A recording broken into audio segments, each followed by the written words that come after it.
Hi everyone, today we're going to be showing you this 4-player dice game.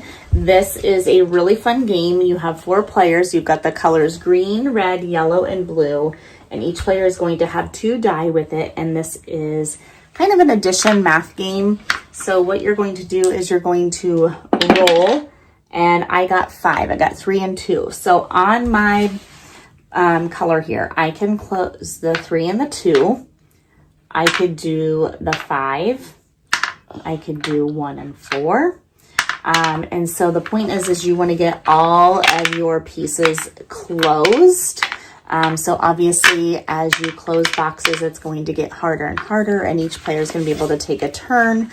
So this is just a fun, no prep game.